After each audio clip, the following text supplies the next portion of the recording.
worked at the University of Sunderland before I moved to Taiwan.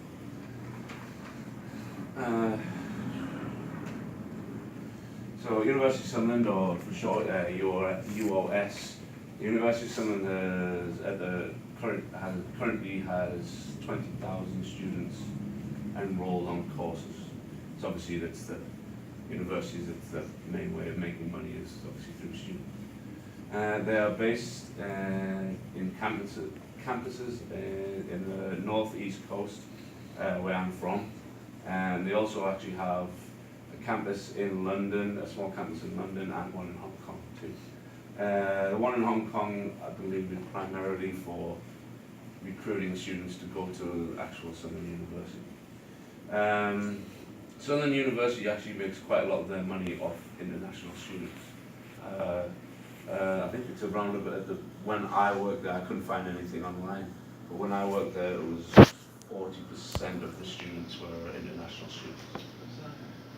They run in summers, because they're one of the few universities that run courses in the summer to help students pass what's the test called? The English equivalency test. I can't remember the name of it now, but the one that you need to use to pass to study in England.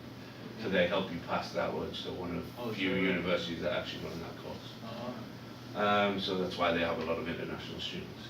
You mean so you can go there first and attend and then study during the summer, and even if you fail the exam, then they will actually teach you for another year before and then you can enroll the year after as well. Right. Is this a private school or public?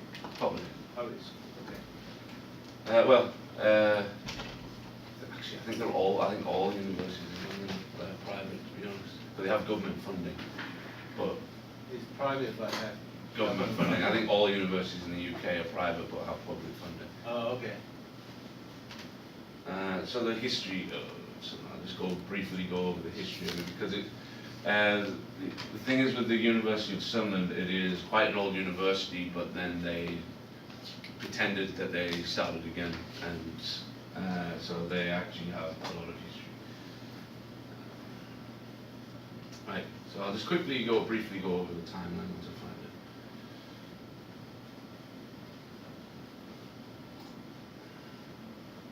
So as you can see, 1901, Sunderland Technical College. This building still exists. It's a kept building in the city of Sunderland city centre. I believe now it's a bar and a restaurant. But it used to be owned by it still is owned by the university, but it's a listed building, meaning that you can't change it. So they started offering sandwich courses and introduced the sandwich course, so they were the inventors of it.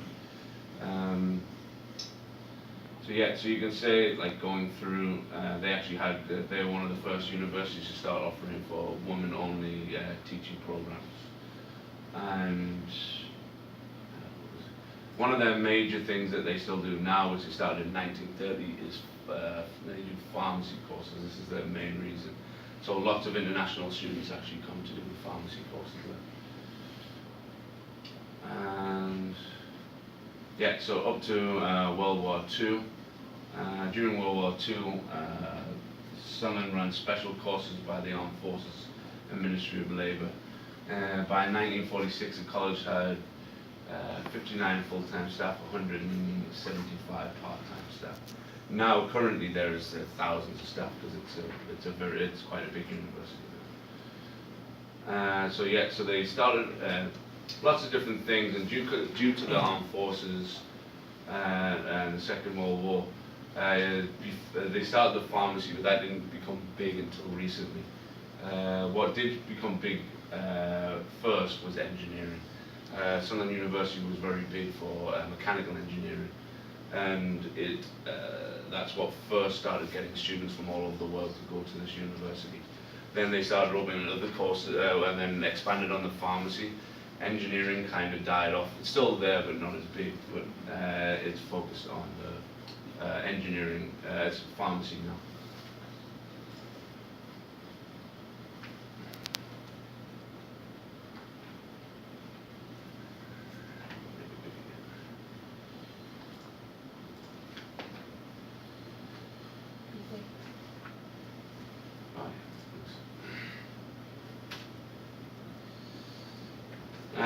University of Sunderland, so what they say they focus on is equality and diversity, basically, obviously because of the large amount of international students. So this is just a statement that the university have on their website.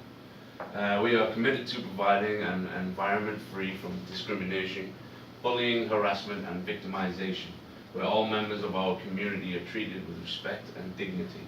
We aim to create a culture of diversity and inclusivity within our community, providing a dynamic working and learning environment where all members are valued for their contribution and individuality. So this is like one of the first things that you'll see on their website, because they really want to promote this. So this is where, which I'll talk again later, it's one of they try to put forward as one of their core values. So City Space is the building I actually worked in when I was there. So I will focus on the university and City Space kind of separately to show you how the differences, and it ties into the rest of the presentation. But City Space, this is the building. It was built in 2009 when I started working there. But I worked for 5 years at the university before this building was built. But I got given a manager job title. I got promoted to a manager when this building opened. So City Space is a university iconic facility for sports and social activity on the university city campus. So inside the building, as you can see in the pictures, and just a quick rundown, but I'll explain a bit more in detail, is the facility includes 6 badminton court, sports hall, which generally, as you can see at the bottom, that's when there is an event on. In that picture, it's netball. So on Wednesdays in the whole of the UK,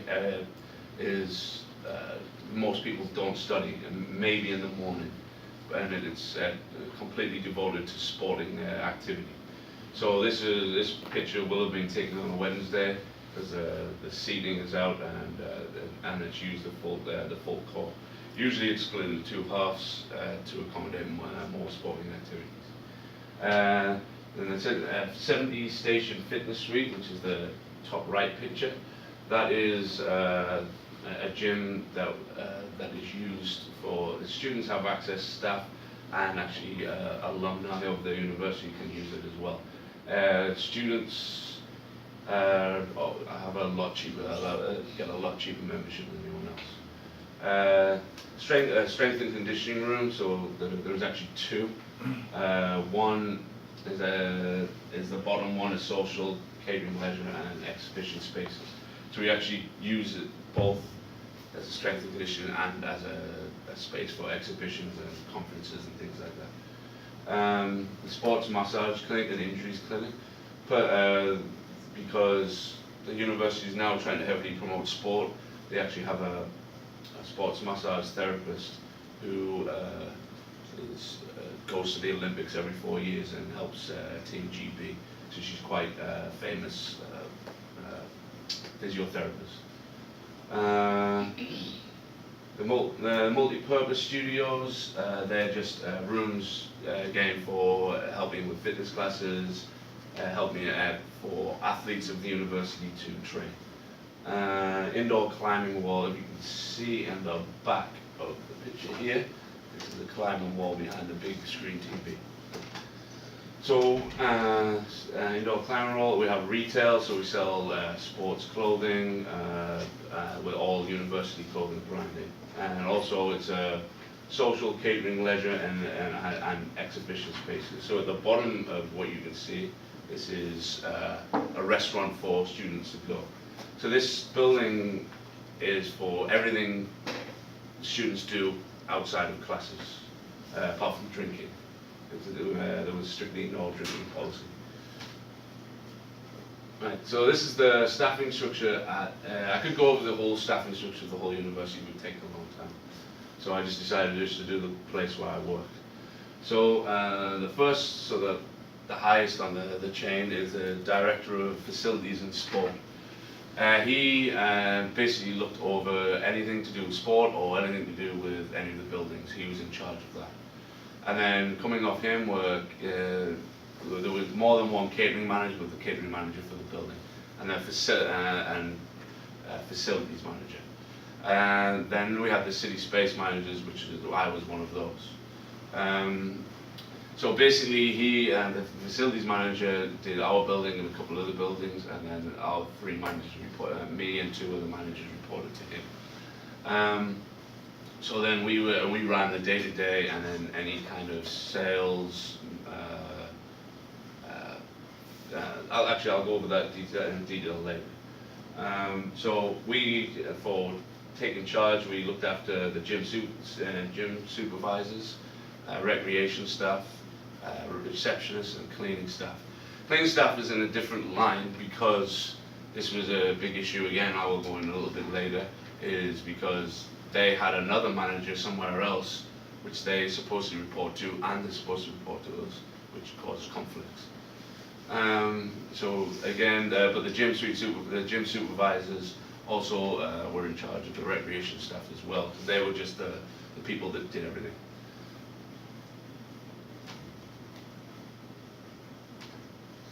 Right. So my position. I was one of the managers of the building City Space. So my main duties were day-to-day running of the facility. So any problems or issues, anything we need to address, then that was one of my jobs. I was in charge of so one of my things that was different from the other managers, I was in charge of the IT and sport in the building. Basically, if anything broke or anyone needed help with that side of things, then that was solely me. Also, I did event organizing, so if there was any big events, so we had like MMA events, European playoff, like for basketball, netball, things like that. Then that was my one of my jobs to organize, and also a supervisor of the staff. Also did if people who basically counted the money, the finance side of it, if they were on holiday or sick, then I had to do things like that too. Also help cover recreation staff or anything else if there was any issues. So I will go into a bit of self-evaluation, seeing though it's been a while since I did it, so I can give it a bit of hindsight. So one of the things that kept me happy about my job was my income was above the national average, which me and other people always looked at it that way because it keeps you happy that you know you're earning more than the average person. Again, so the main focus of my job was customer satisfaction. If I had customer complaints, then I'd get wrong. So one of my main goal was to make everyone happy. So if I made everyone happy, I got left alone and I did what I want, and I was happy. Life satisfaction. At the beginning, and middle, but not towards the end, I was very happy with my life and how the job was going. I'll get into later why that wasn't the case in the end. Job satisfaction. I was pretty happy with my job, but one of the issues with the job was there was a lot of downtime. So I could have been, if there was no problems, then I was sitting there doing nothing. So, and I could try and keep myself busy, but then if I kept myself busy from Monday to Wednesday, then I had nothing to do Thursday, Friday. So there was an issue with that, and then to start off with, it's fine. You go, oh, I've got free time, I don't actually have to do anything. But then other periods of time, I'd have too much work to do, and not enough time to do it, depending on the time of year, because with universities, you have busy times a year, and then not so busy times a year. If you ask I imagine if you ask the staff, this university would be exactly the same, because September is a nightmare, but the rest of the year is not so bad. So to continue on that, so I went through and thought about my moods and emotions. So overall, I felt really happy about the job, about myself, because it was a friendly place. All the staff that I worked with were friends. Even my line manager, and even my director. So I did things in common with them, so I felt happy. I felt relaxed. I wasn't under too much pressure, but again, certain times of year I was, which could be, that's why I put stressed. So I was relaxed most of the time, but then in some periods of time I was really stressed. I was pretty calm in my job because again, most of the time it was easy. Sad, towards the end, I became sad about the job because my line manager was never ever going to leave, and he's only 10 years older than me. So I would get his job when I was 50. Oh. So so he was he loves his job. So he would never wait. I remember talking to him, and I remember the first time I was like, oh god. He's like, I was like, oh, would you never want to do another job? He said, no, I'm happy here. I like this job. Oh, okay. So I was like, right, so I'm never getting your job. Okay. And then, so this actually made me like, so now I've got no room for progression in the Right. university unless I go to a different department or something along those lines. And then again, it became, because it was always a little bit boring, but I tried to keep myself busy, but the boredom increased more when I became unhappy about not being able to progress. So that played a big factor. And then again, the stress is just what I mentioned before. At certain times of the year there was pressure. Or we used to actually hold events for televised events.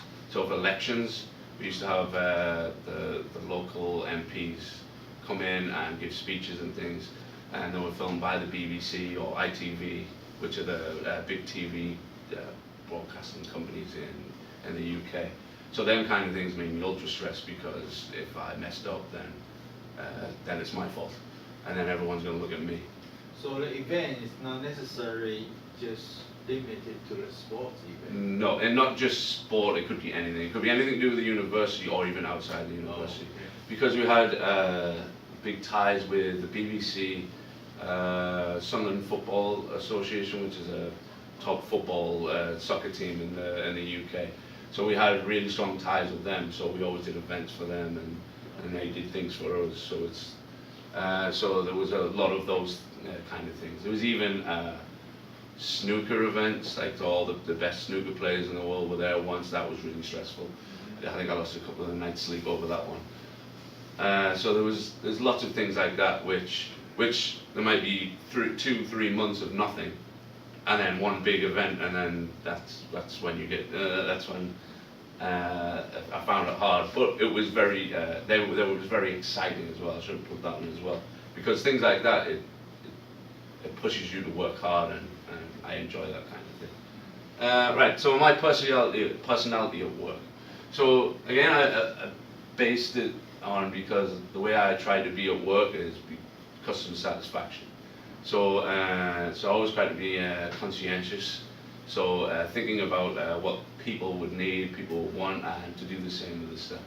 I think I was emotionally stable. I never, even if I get angry, I try not to show it, because once you've, even if you're in a heated discussion with somebody, I know if you get angry, you've lost.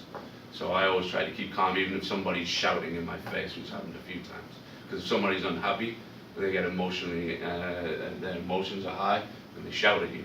So I don't think I lost my temper with anyone once, even though I wanted to. I would say I was a bit of an extrovert, because in the job I had to communicate with a lot of people. So being an extrovert and taking the lead on things was pretty important. I was agreeable to a certain extent, as in if I needed to tell the person what they needed to know, that they wanted to hear, then I would. But if you ask my line manager, he would definitely disagree with that, because if anything I disagreed with, I would just tell him. But I would say, to start off with, he didn't like it, because he wanted to hear everything, that he wanted to hear what he thought was right. But then halfway through to the end, I think he appreciated it more, because he came to understand I'm just trying to help, not say that he's wrong. So I think it hurt me a bit, but in the end I think it helped me as well. I was pretty pretty open to things, so open to new ideas. But again, I always it goes back to the group. I always try to pick fault with things. So if somebody told me something, I would go, oh, okay, but then I would say, how about this or how about that, because I didn't want something to fail. So I was very conscientious of that. And then I would say I was pretty proactive. So I tried to accommodate people's needs before they knew they needed needs. But that also came with experience, because I did a similar role for 10 years before I even got this manager job. So I kind of knew what people would need in that kind of environment before they did, because I already had experience doing it.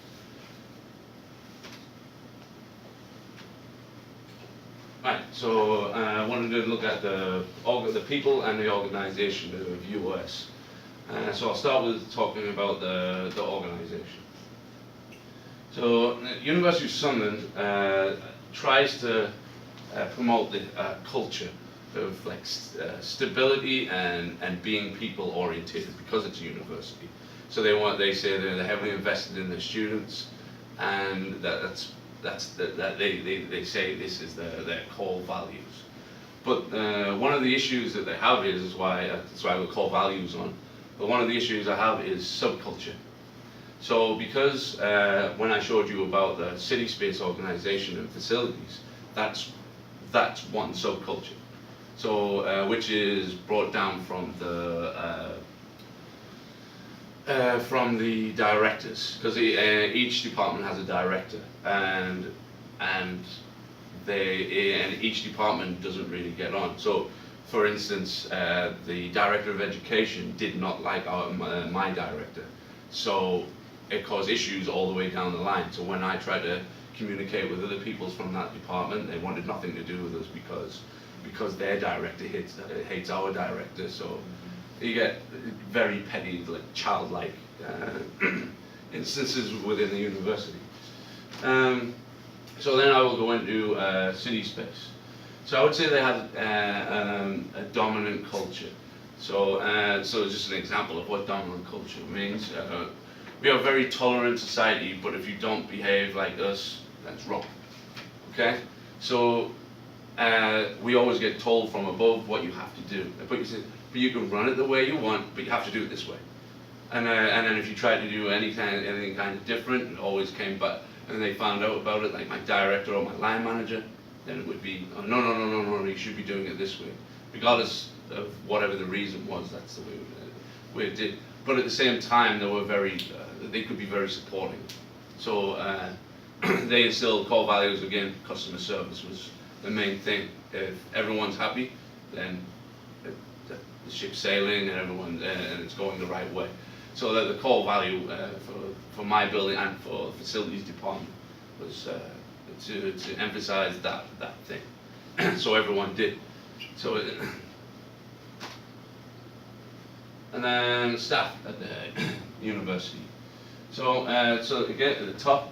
So going over issues that we had with the people. I had with people.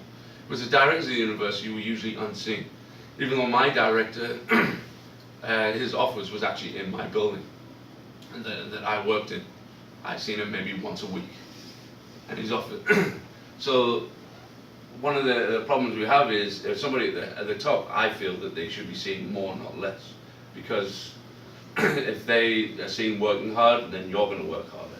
But everyone was quite not lazy, but more what's the word, lackadaisical, which means they're just laid back and not willing to try as hard because that's how they feel about the director. Only communicate through line managers. So our director, didn't see him, but when we did, couldn't speak to him. But my line manager would speak to him, and then we would have to speak to my line manager. Even though it might be something directly to do with my job and not my line manager, he would always speak to my line manager, and then my line manager would tell me, rather than me going to the director and find out directly what I need to do. So line managers only like talking to their staff or other line managers. So this is one of my biggest issues, because I was in charge of the IT in my building, but there is an IT department. So I can't fix any bugs on computers, I can just report it. But if there was a major issue like buying equipment, then I couldn't speak to their line manager who would say yes or no. I would have to go to my equivalent manager, then they would have to go to the line manager, then the line manager would say yes, tell my line manager, and then tell me, instead of me going this way. Okay. So this was one of my major issues with, again, kind of like a subculture. You couldn't directly speak to another line manager from a different department. So and then usually the line manager's been in their position for a while. They don't want to move, they're very happy, they're on a good way, they've got a good amount of money, they don't want to move, and we would just always call them dinosaurs, because they always had an old way of thinking. Okay. And then managers are willing to communicate and help other departments. The reason I say this is because, again, so I had to communicate with managers from other departments, and we all knew that it was all the other departments managers knew that it was an issue about talking to other line managers. So we try to be as helpful towards each other as possible and try not to hinder, apart from the instance in the education department, so people in the same level as me there was an issue because all the way down hated our department, and I don't know why. But some, like what I was saying, some are the same as their line managers. So they'll just copy their behaviour, and then which makes every other manager's job in other departments harder. And then just the normal staff of the university. So they're usually hard-working. I wouldn't call anyone I ever met in the university, and I knew quite a lot of people there, lazy. The staff mimic the behaviour of the managers or the line managers. Wouldn't go above and beyond their job description. So one of the issues I found was if I asked them to do slightly anything out of their job description, and I would say, especially when I'm looking at the cleaning staff, when they would just refuse. It's like that's not my job. People would just turn around and say that's not my job.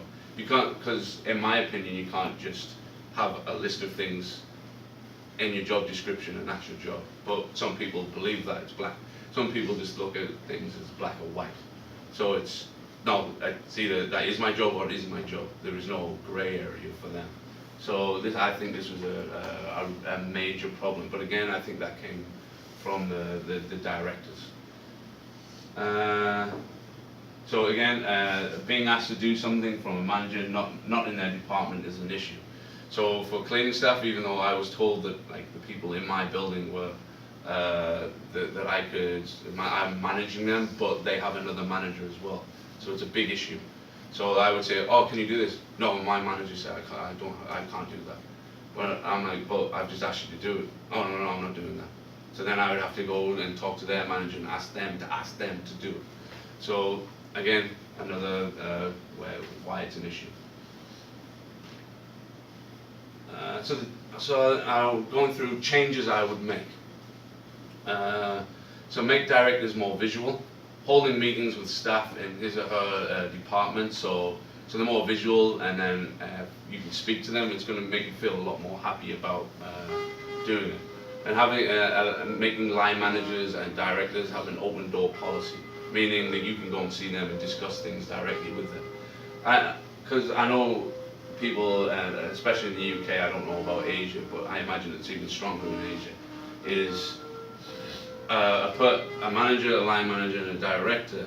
The line manager doesn't want to see you like going over their head, but I know that's an issue, but I don't mean that. I just mean that if everyone's communicating, then I think it's a better working environment. So try to make UOS less divided. So have annual meetings with directors and managers of different departments. So if there's a key issue that needs raising and it belongs to a certain department, I feel that should be discussed with that department. So if we communicated with the departments, directors communicated with each other department, I think it would become a lot better atmosphere. Removes separated budgets from different departments. So one of the issues that I agree with and don't agree with is each department had its different budget, a lump sum of money. But if you needed something from another department, they would charge you that money. So basically, it's one organisation, so everyone gets the same amount of money. They're still getting their wage, but if I wanted someone to come and fix a light, then I would have to pay that department to go get the light and come and fix it, even though they've already bought the light. So I'm just shifting. So the money's just going like this in the university. So it's not really, you're not really spending money, but they are taking it off you to show that they're now making money.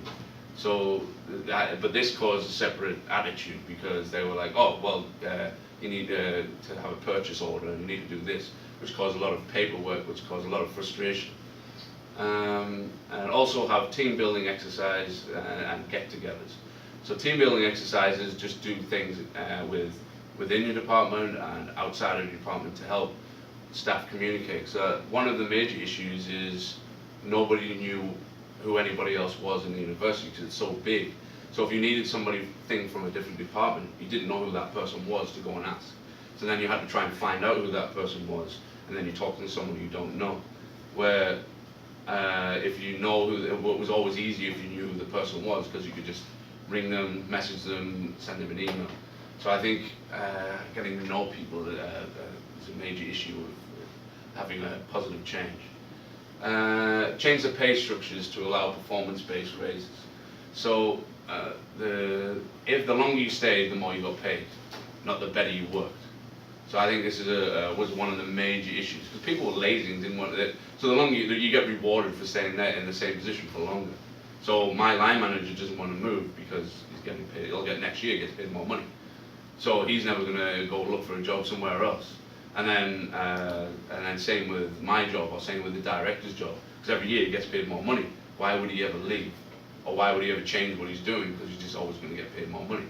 So there wasn't anything to push them to work, anyone to push them to work harder or make them want to change their current position. So I think this made the working at the university very stagnant because no one would move. So I would change that. That's the thing of my presentation, but I want to go to some questions for discussion. So I thought it would be interesting to find what other people's thoughts were. So what would you want to work at the University of Sunderland? Would anyone want to work there? Yes, no? From what I've said. No. Why? Why? Because of the growth. You know, you said that you have to work for at least 10 years to receive any opportunity yet. Mm-hmm. To receive kind of career growth. Yeah, it's why. Okay. Anybody else? Yeah, from what you present is like from the angle of